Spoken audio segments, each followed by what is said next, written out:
माझे आदरणीय शिवसेना पक्षप्रमुख उद्धवजी ठाकरे साहेब, इंडिया आघाडीचे सर्वच सन्माननीय पदाधिकारी, उपस्थित पत्रकार आणि ह्या शिवसेनेच्या मेळाव्यासाठी म्हणजे माझ्या विजयाच्या अनुषंगाने आयोजित केलेल्या सभेमध्ये महाराष्ट्रातले निवडून येणारे जवळजवळ 5 खासदार या ठिकाणी उपस्थित झालेले आहेत। तुम्हाला सुद्धा सर्वांना शुभेच्छा देतो। या ठिकाणी मी आज उद्धव साहेब, आपण या विजयी ठरणाऱ्या मैदानामध्ये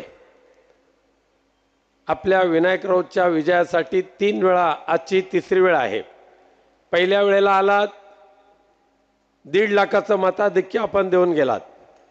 दुसऱ्या वेळेला आलात, 2.25 लाखाचं मताधिक्य, आणि आज आपल्या आगमनाने बरोबर 2.5 लाखाचं मताधिक्य मिळून आपला विनायक राऊत निवडून येणार याची खात्री साहेब मी माझ्या सर्व सहकाऱ्यांच्या वतीने देतोय।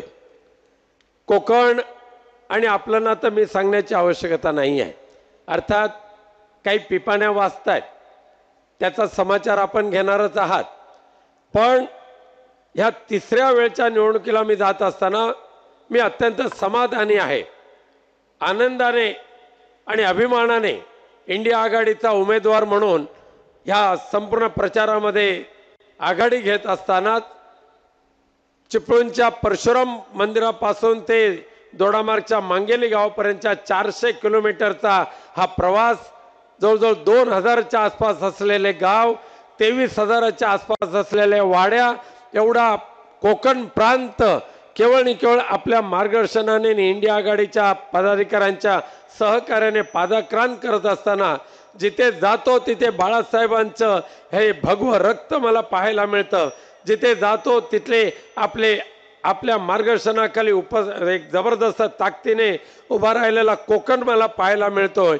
आणि म्हणून या लोकसभेच्या निवडणुकीमध्ये मला कोणती काळजी नाही आहे, कोणती चिंता नाही आहे, परंतु विजयाचा निर्धार मनामध्ये ठेवून ज्या वेळेला पुढे जातो त्यावेळेला मागच्या 10 वर्षामध्ये जे मी काम आपल्या मार्गदर्शनाखाली या कोकणामध्ये केलेलं आहे, दुर्दैवाने माझ्या विरोधी पक्षाच्या त्या कमळ निशाणीला ते नाही दिसणार, कमळ निशाणी घेऊन चालणाऱ्या ढकलगाडीला ते नाही दिसणार, पण आजपर्यंत हा सिंधुदुर्ग जिल्हा ओरबाडायचं काम ज्याने केलेलं आहे, सिंधुदुर्ग जिल्हावासियांना फसवण्याचं ज्याने काम केलेलं आहे, सिंधुदुर्ग वासियांना लुबाडण्याचं काम केलेलं आहे, सिंधुदुर्ग जिल्ह्यामध्ये आपल्या राजकीय कारकिर्दीमध्ये 1-2 नव्हे तर 9 जणांच्या राजकीय हत्या ज्याने केलेल्या आहे, त्या नारायण राणेंचं कमळ आता करपायला लागलेलं आहे आणि आपली मशाल जबरदस्त ताकदीने प्रज्वलित झालेली आहे।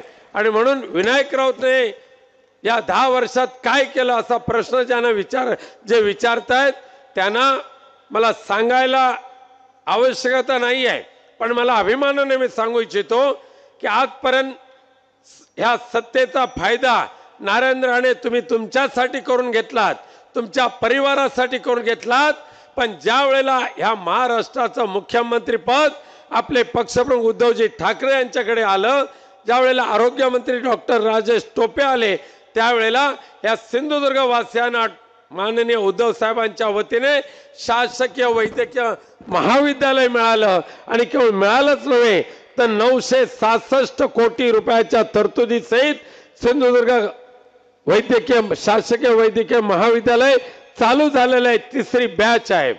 पण दुर्दैवाने असं आहे की त्याच वेळेला उद्धव साहेबांच्या माध्यमातून डॉक्टर राजेश टोपेंच्या माध्यमातून ह्या जिल्हावासियांच्या सेवेसाठी कॅथलॅब मंजूर झाली होती, जवळजवळ 90 कोटी रुपये खर्च करून ती कॅथलॅब होणार होती। पण दुर्दैवाने या मागच्या 2 महिन्यापूर्वी सिंधुदुर्ग जिल्ह्याला मंजूर झालेली कॅथलॅब, नारायण राणेंच्या रुग्णालयातली कॅथलॅब चालली पाहिजे म्हणून शासकीय कॅथलॅब या इथल्या पालकमंत्र्यांनी आणि ह्या भारतीय जनता पक्षाच्या नेत्यांनी सिंधुदुर्गमधून ती सोलापूरला पाठवून दिली। माझा प्रश्न असा आहे की कॅथलॅब तुम्ही का पाठवलीत त्याचं उत्तर तुम्हाला द्यावं लागेल, पण ते देणार नाही तुम्ही। आज सिंधुदुर्ग जिल्ह्यामध्ये काजू उत्पादकांचा प्रश्न आहे, आंबा उत्पादकांचा प्रश्न आहे, मला जे विचारतात त्यांना माझ्या लोकसभेमध्ये अंबानी काजूचा प्रश्न मी ज्या 11 नोव्हेंबर 2023 या रोजी संसदेमध्ये मी जो मांडला अधिनियम 377 अन्वये ज्यांना डोळे आहेत त्यांनी ते वाचावं। त्यामुळे कोकणच्या प्रत्येक प्रश्नावर विनायक राऊत नेहमी आक्रमक नव्हे तर सकारात्मक पद्धतीने प्रयत्नशील राहिलेला आहे। मुंबई गोवा राष्ट्रीय महामार्ग होय, ज्या वेळेला नितीन गडकरी साहेब केंद्रीय परिवहन ग्राम सडक मंत्री झाले त्यावेळेला कोकणच्या दृष्टीने मुंबई गोवा राष्ट्रीय महामार्गाची मागणी खऱ्या अर्थाने उद्धव साहेबांनी त्या शपथविधीच्या दिवशी केली। गडकरी साहेबांच्या माध्यमातून निधी मिळाला, पण भारतीय जनता पक्षाच्या लाडावलेल्या आणि निकृष्ट दर्जाच्या ठरणारे ठेकेदार नियुक्त केले रत्नागिरीमध्ये म्हणून तो महामार्ग रखडलाय। पण केवळ आणि केवळ आज ही कोकण भूमी या भारतीय जनता पक्षाच्या दलालांना सोन्याची अंड देणारी भूमी वाटू लागलेली आहे। आणि म्हणून साहेब नेहमीच कोकणवर अन्याय करणारे कायदे आपण गेल्यानंतर सातत्याने भाजपाच्या या नेत्यांकडून सुरू आहे। रिफायनरीला विरोध केला तर आम्हाला दुःख नाही, याचमुळे कोकण भूमी भस्मसात करणारे सगळे प्रकल्प इथे आणि 16 मोठे या महाराष्ट्र राज्यातून 16 मोठे प्रोजेक्ट तुम्ही गुजरातला पळवलात आणि जर एवढा रिफायनरी चांगला होता तर तो कसा नाही पळवला तुम्ही, हा माझा प्रश्न आहे। पण कोकण भस्मसात करणारे प्रकल्प कोकणच्या माती आणि टाटा एअरबस सारखे प्रकल्प गुजरातला घेऊन जातात। आणि तिसरं शेवटचं सांगतो साहेब, आज या परप्रांतीय भूमाफियांची नजर आपल्या कोकणच्या भूमीवर आलेली आहे। पालघर, रायगड, रत्नागिरी आणि सिंधुदुर्ग, ठाणा नाही त्याच्यामध्ये, या 4 जिल्ह्यातले 1635 गाव आणि 6,42,000 हेक्टर एवढी जमीन ज्या ग्रामपंचायतीच्या अंडर आहे। 4 मार्च 2024 रोजी आम्ही सगळे निवडणुकीमध्ये बिझी होतो, परंतु आपल्या सारखा जागृत महाराष्ट्राचा तारणहार जागा होता त्यांनी या महाराष्ट्राचा GR वाचला आणि मला पाठवलं। काय होतं त्या GR मध्ये 1635 गावावर सिडको आणायची, संपूर्ण कोकण किनारपट्टी आणि त्याचबरोबर जांभा दगड ज्या कोकणातल्या गावामध्ये होतो ते सगळे गाव सिडकोच्या अंडर आणायचे आणि त्या गावांवर सिडकोचं राज्य निर्माण करायचं। उद्धव साहेब, सर्वप्रथम ह्या गंभीर प्रश्नाकडे आपण पाहिलात, मला ते सांगितलं आणि होय या कोकणामध्ये सिडकोला यायला जर विरोध कोणी केला असेल तो विनायक राऊत, वैभव नाईक, राजन साळवी यांनी विरोध केला। भाजपाचे सगळेजण झोपून काढत त्या भारतीय जनता पक्षाचं लोटांगण घालवत होते। कोणत्याही परिस्थितीमध्ये कोकणामध्ये आम्ही सिडको येऊ देणार नाही। आणि त्याचबरोबर कोकणातला ज्वलंत प्रश्न मग तो काजूवाल्यांचा असेल, आंबा उत्पादकांचा असेल, या काजू उत्पादकांच्या बाबत माननीय उद्धवजी ठाकरे साहेब आपल्या भाषणामध्ये विचार मांडणारच आहेत। पण माझ्याकडे एकच विनंती करू इच्छितो, आज आम्ही पैशाने धनवान नाही आहेत, तर आम्हाला अभिमान आहे। पैसा जरी नसला तरी आम्हाला मातोश्रीचा मिळणारा आशीर्वाद हेच आमच्या दृष्टिकोनातून महत्वाचं आहे। आम्ही खोक्यांच्या मागे नाही गेलो, पण आम्हाला अभिमान आहे।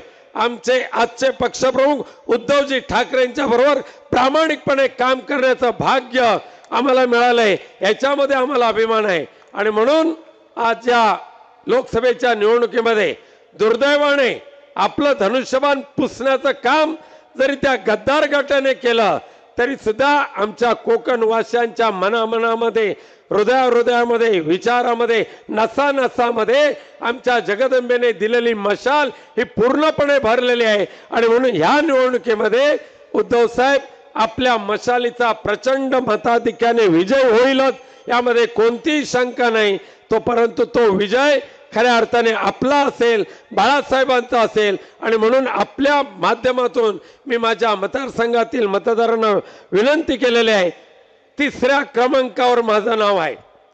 3ऱ्या क्रमांकावर मला वाटलं 3रा क्रमांक काय, मग माझ्या भारत मातेने सांगितलं ह्या वेळेला केंद्रीय मंत्री नारायण राणेंचा तिसऱ्या वेळेला पराभव करायचा आहे आपल्याला, म्हणून विजयाची हॅट्रिक करायला तिसरा क्रमांक आणि त्या तिसऱ्या क्रमांकाच्या निशाणीवर बटन दाबा, मशाली समोरचं बटन दाबा आणि आपल्या विनायक राऊतला पुन्हा एकदा पत्रामध्ये घ्या असा विनंती करून मी माझं भाषण संपवतो.